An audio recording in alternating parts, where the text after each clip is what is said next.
Episódio 9, Romance e Luxúria. A noite já tinha caído sobre Horário, e as ruas do distrito comercial começavam a se esvaziar. Depois de sair da alfaiataria, vestia a melhor das roupas novas, um conjunto escuro e discreto, mas bem alinhado, com corte justo ao corpo e detalhes sutis em prata nas mangas e na gola. Não era chamativo, mas contrastava totalmente com minha aparência habitual em a de alguém sempre coberto de sangue seco e cheiro de dungeon. Antes de seguir para a capela, passei rapidamente pela pousada. Deixei minha velha roupa sobre a cama, dobrei a capa e ajeitei o colarinho da camisa nova diante do espelho empoeirado do quarto. E estava pronto. A caminhada até a residência de Estia foi silenciosa, mas diferente. Pela primeira vez em muito tempo, sentia um leve frio na barriga e o tipo que vem quando você está prestes a fazer algo que não se encaixa na sua rotina. Algo humano. Chegando à capela bati suavemente na porta e esperei apenas alguns segundos. Já vai.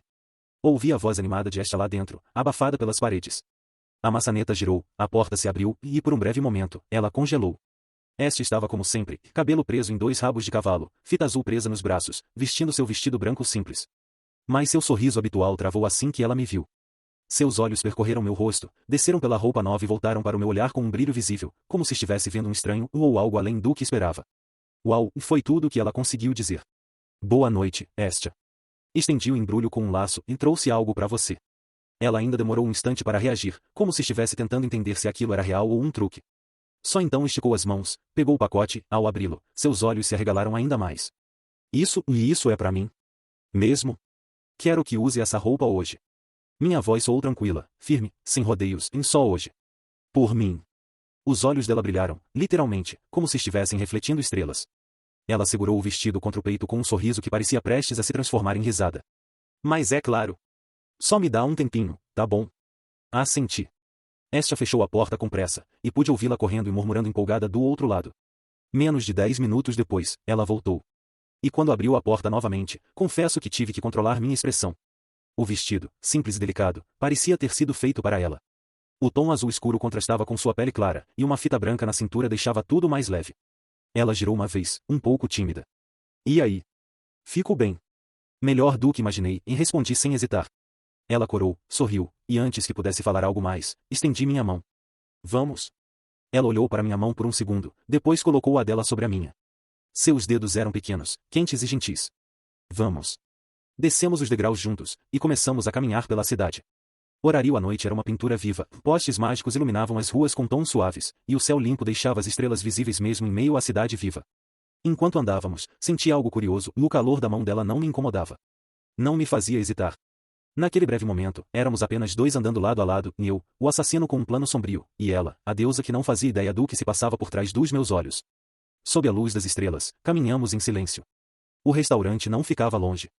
Escolhi um lugar com ambiente tranquilo, discreto, onde as vozes se perdiam entre música suave e o tilintar dos talheres.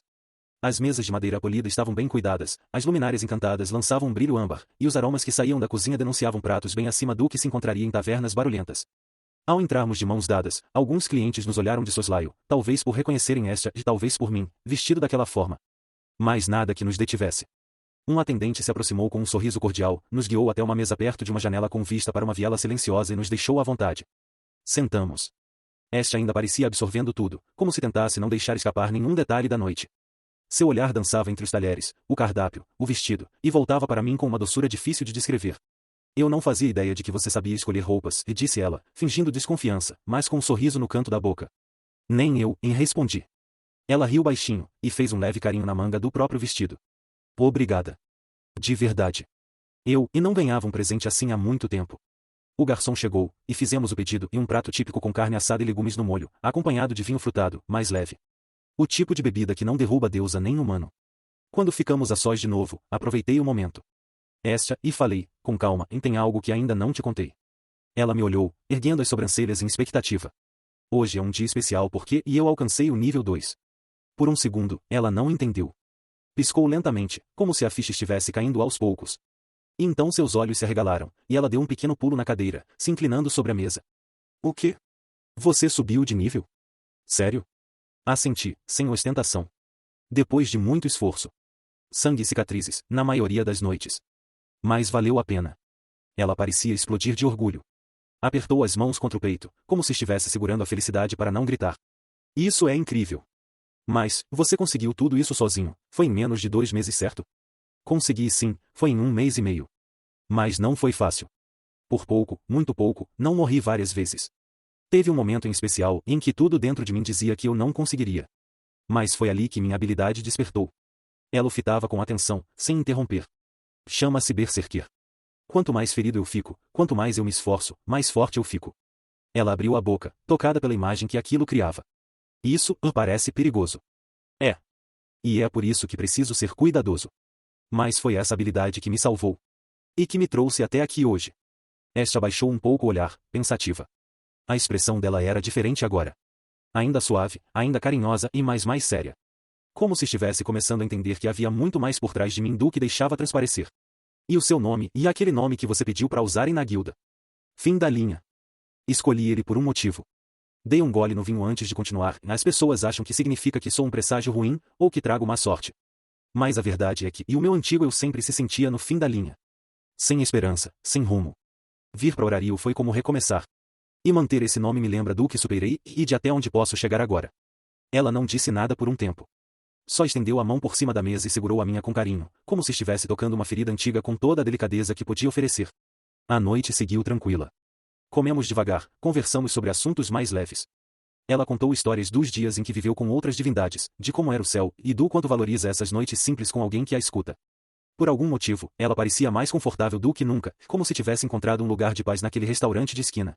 Quando as taças estavam vazias e o salão começava a esvaziar, levantei a mão suavemente. Esta. Ela ergueu os olhos, ainda sorrindo. Durante os próximos 2 dias, não poderei jantar com você. O sorriso dela vacilou só um pouco, mas ela se recompôs rápido. Vai ficar ocupado, né? Sim. Estou preparando algo. Treinamento, aprimoramento, eu preciso garantir que continue crescendo. Espero que entenda. Ela assentiu. Claro que entendo. Só não demore muito e eu gosto desses nossos jantares. Eu também. Paguei a conta. Saímos do restaurante de mãos dadas, e voltamos em silêncio, como se a noite quisesse guardar aquelas últimas palavras entre nós dois. Amanhã, e tudo mudaria. A gentileza no olhar havia se apagado. O sorriso sincero que exibi durante o jantar já não existia mais. Tudo o que restava era a máscara fria, inexpressiva, forjada por necessidade e sobrevivência. Era a face de um predador consciente, calculando cada passo até o abate. Seu plano era simples e cruel. Sabia o que Friné apreciava, e beleza, força e submissão disfarçada de confiança. Vaidosa, hedonista, orgulhosa de seu corpo grotesco e de sua posição como líder do grupo da deusa Ishar, Friné era movida por desejo. Bastava oferecer o que ela queria e um brinquedo novo e bonito que dizia exatamente o que ela queria ouvir. E, no instante em que ela baixasse a guarda, ela morreria. Ao retornar à pousada naquela mesma noite, tudo o que fez foi deixar a roupa arrumada com cuidado e deitar-se. Precisaria de energia. Dormiu pouco, mas o suficiente. O sol mal havia nascido quando ele já se levantava, despertando com o mesmo foco de quem caminha em direção a uma sentença. Durante a manhã, cuidou de cada detalhe, afiou as facas, ajustou as tiras de couro do equipamento novo, verificou o encaixe das botas e fez pequenos reparos no cinturão de poções. O corpo já não doía mais, os banhos termais haviam curado a exaustão. Mas ele precisava de feridas novas. Controladas. Precisas. E foi por isso que, ao entrar na dungeon naquela tarde, ele não lutou como sempre lutava. Nos andares inferiores, encontrou grupos de orcs e monstros lentos, brutos, previsíveis. Antigamente, esses encontros o forçavam a usar cada gota de sua astúcia. Agora, eram como treinadores imóveis, perfeitos para um exercício sádico. Ele não desviava. Cada golpe que recebia era uma anotação mental, costela esquerda trincada, escoriações na coxa, corte superficial no abdômen. Nada fatal. Nada aleatório. Apenas o suficiente para reduzir sua vitalidade até um ponto ideal, em menos de 50%. Um número exato. Sua respiração tornou-se pesada, mas ele ainda se movia com facilidade. Seu corpo, agora fortalecido com o despertar do nível 2, suportava muito mais que antes. O necessário para ativar a habilidade, pensou, enquanto atravessava os corredores de pedra. O necessário para matar alguém como ela. Friné era mais forte que ele. Sem a habilidade, seria impossível. Mas, por 8 segundos, seus atributos seriam dobrados. Força, velocidade, percepção. Uma execução perfeita. Era tudo o que precisava. O rosto bonito que ele usaria para seduzir estava sujo de sangue e não de outra pessoa, mas dele mesmo. E isso não era uma armadilha. Era uma caçada. E a isca era ele próprio. Deixei a dungeon andando como se nada tivesse acontecido. A maioria dos aventureiros sairia mancando, arfando ou pedindo ajuda, e mais minha habilidade fazia o corpo ignorar boa parte da dor. Era como se eu estivesse inteiro, e embora por dentro eu soubesse o contrário. Costelas trincadas. Hematomas escuros subindo pelas laterais do torso. Um corte no lábio que sangrava aos poucos. Minha carne ardia sob a camisa fina, colada pela poeira e pelo sangue seco. Os olhos de alguns curiosos me seguiram, mas ninguém se aproximou.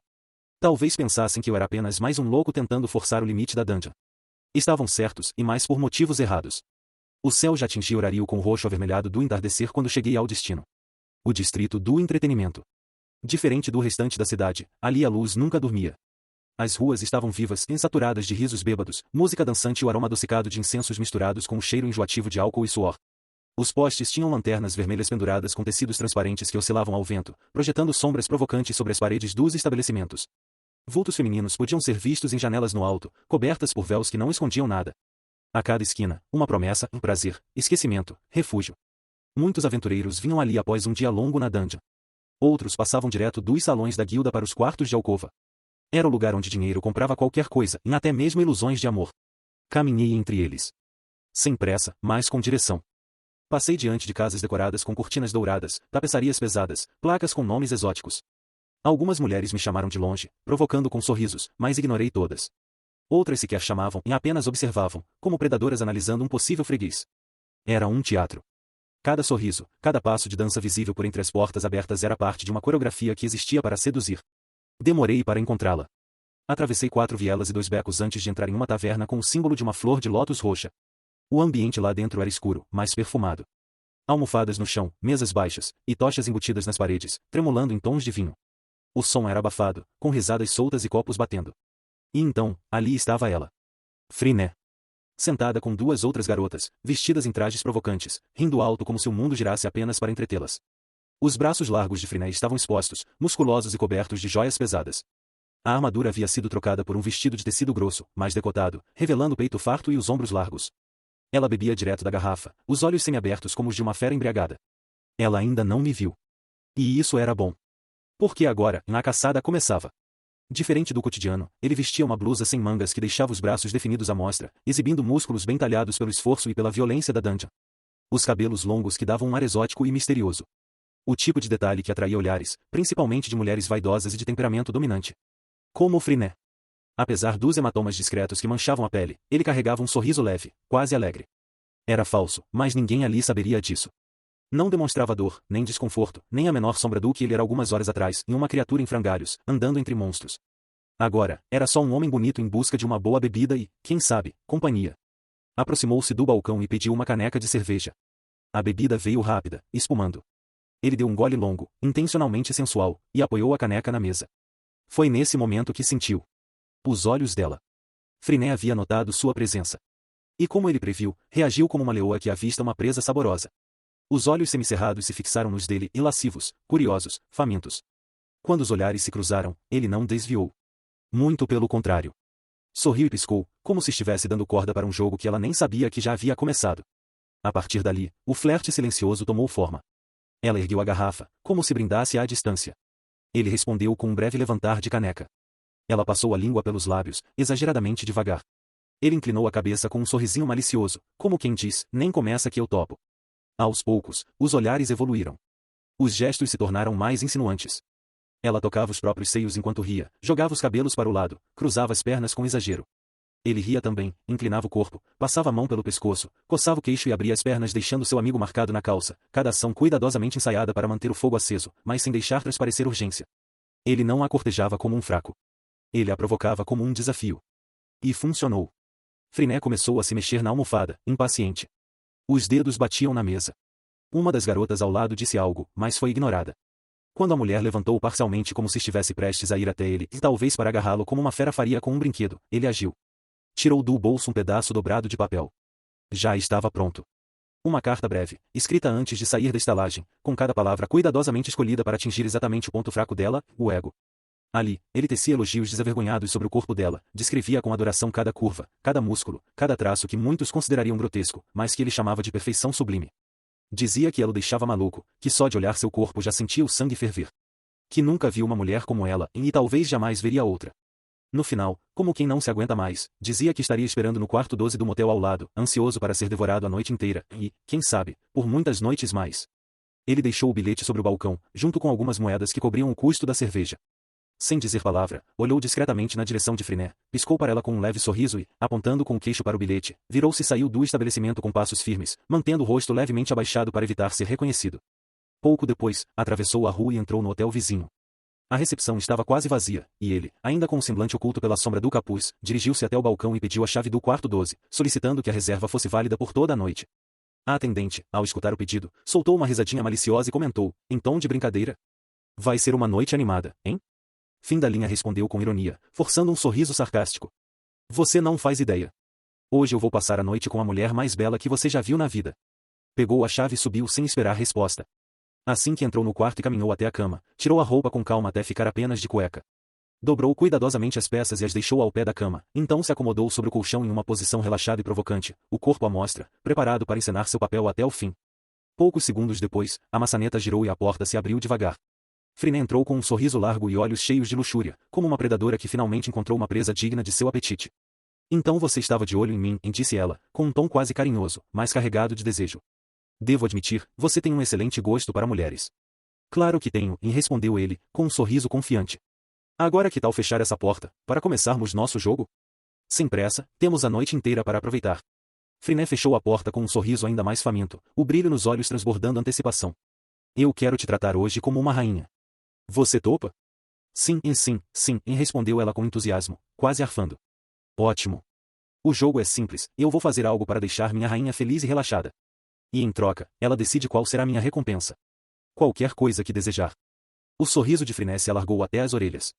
Ela assentiu vigorosamente com a cabeça, claramente se divertindo com a proposta. Fim da linha então se levantou, caminhou até ela e posicionou-se atrás de seu corpo colossal. Começou a massagear seus ombros com firmeza, aplicando a força necessária para atravessar a muralha de músculos que compunham o físico da amazona. Ela soltou um longo suspiro de alívio, seguido de um gemido rouco, relaxando sob o toque habilidoso como se cada pressão de seus dedos desfizesse um nó cravado há anos. Friné parecia saborear cada segundo da massagem. Seus olhos semicerrados, os lábios entreabertos e o leve arrepio que percorria seus ombros largos entregavam o quanto estava entregue ao momento. O toque de fim da linha era firme, meticuloso, explorando com precisão as tensões escondidas sob aquela muralha de músculos, arrancando suspiros prolongados e gemidos roucos e uma mistura inebriante de alívio e prazer. Você tem mãos melhores do que muitos homens que já tentei quebrar na cama", murmurou ela, rindo ao final da frase, sem imaginar o quão perto estava da verdade ao usar a palavra quebrar.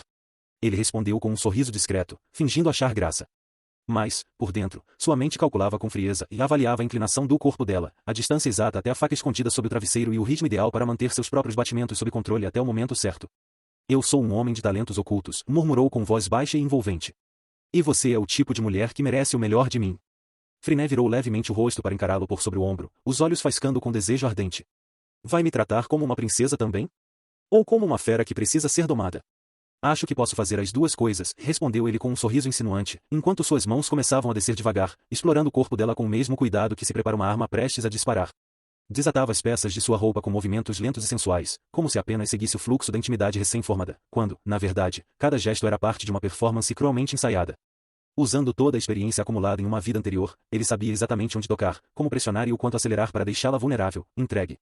As mãos deslizavam por suas curvas, agora nuas, como se massageasse uma amante, mas, em sua mente, ele apenas via uma missão a ser cumprida com precisão cirúrgica. Guiou Friné até o colchão com delicadeza e a fez deitar-se de costas, os músculos relaxando sob a expectativa do que viria a seguir. "Agora, vou te mostrar minhas verdadeiras habilidades de massagem. Da cabeça aos pés." "Isso", ela murmurou com um sorriso preguiçoso. "Faz direitinho, e eu vou te dar uma recompensa que você nunca vai esquecer." Ele não respondeu. Apenas começou a massagear lentamente as costas dela, explorando cada vértebra, cada músculo tenso, até chegar às nádegas, pressionando com firmeza, sentindo os suspiros dela se tornarem mais lentos, mais profundos. Continuou descendo até os pés, como se completasse um ritual de adoração carnal, e ela o observava com um olhar cheio de desejo, satisfeita, entregue, acreditando ter total controle da situação. Mas foi nesse instante, quando seus olhos se voltaram para o teto, como se estivesse desfrutando de um serviço 5 estrelas, que a brecha se revelou. E ali estava. Pela primeira vez, ela não me vigiava. Um instante. Era tudo o que eu precisava, pensou ele sorrindo maliciosamente. Sem hesitar, Fim da linha ativou sua habilidade, julgamento do último suspiro. Uma onda brutal de energia percorreu seu corpo, todos os seus atributos se elevando num pico impossível. O tempo pareceu desacelerar para tudo, exceto para ele. Em um único movimento fluido e veloz como um raio, alcançou as duas facas escondidas entre suas roupas, e com a precisão de um carrasco treinado, saltou sobre ela. Friné ainda estava deitada de costas quando ele cravou ambas as lâminas simultaneamente, atravessando os dois lados de seu pescoço.